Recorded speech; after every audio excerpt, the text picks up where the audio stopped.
Hi friends, good morning. সবাই কেমন আছো? আশা করি সবাই ভালো আছো। আমিও খুব ভালো আছি। তো আমার নতুন একটা ভিডিওর সাথে তোমাদের সবাইকে ওয়েলকাম। সো দেখো, একদম আজকের ভিডিওটা কিন্তু একদম অন্যরকম হতে চলেছে। তো আমি কিন্তু ঘুম থেকে উঠে নিয়েছি। এইবারটা কিন্তু আমি কী দিয়ে কী করছি, তো ওটা সম্পূর্ণটা তোমরা দেখো, স্কিপ করো না। তো চলো, ফার্স্টে চলে এসেছি রান্নাঘরে। তো রান্নাঘর এসে কিন্তু বসিয়ে দিয়েছি ভাত। আর এই যে এই পাশে বসিয়ে দিয়েছে মা হলো মোচার বড়ার জন্য। তো যাই হোক, এখন কিন্তু এখানে মোচাটা ভালো করে মিক্সিংয়ে দিয়ে তো বেসনটা মাখিয়ে নিয়েছে, পেঁয়াজ রসুন সব কিছু দিয়ে।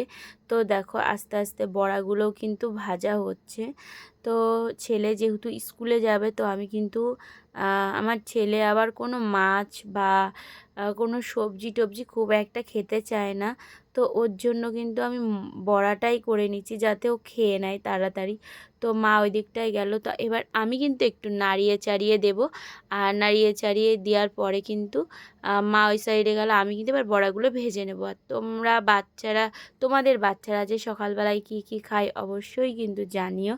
তো আমার ছেলের আস্তে আস্তে প্রায় 4টে বেজে যাবে। তো ভাবলাম যে কিছু না খাইয়ে পাঠালে হবে না, কারণ আগে যখন মানে অন্য স্কুলে পড়তো, মানে সেই হিসাবে টিফিন বানিয়ে দিতাম।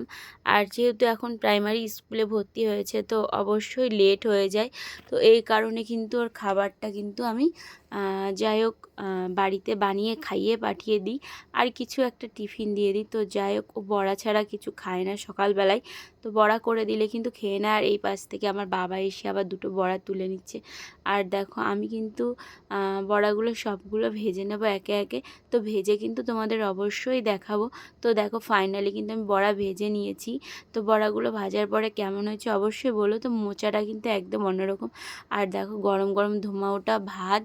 আর এই যে আমার ছেলে এখানে রেডি হয়ে গেছে।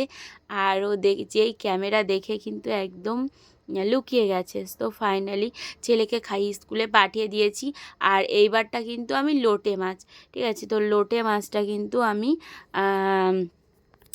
মা কাটছে, আমি কিন্তু জাস্ট ক্যামেরাটা করছি, ঠিক আছে। তো মা ভালো করে কেটে বেছে পরিষ্কার করে নিচ্ছে, সেটা তো তোমরা দেখতেই পাচ্ছ। আর এইবার দেখো, মাছগুলো সব কাটা হয়ে গেছে।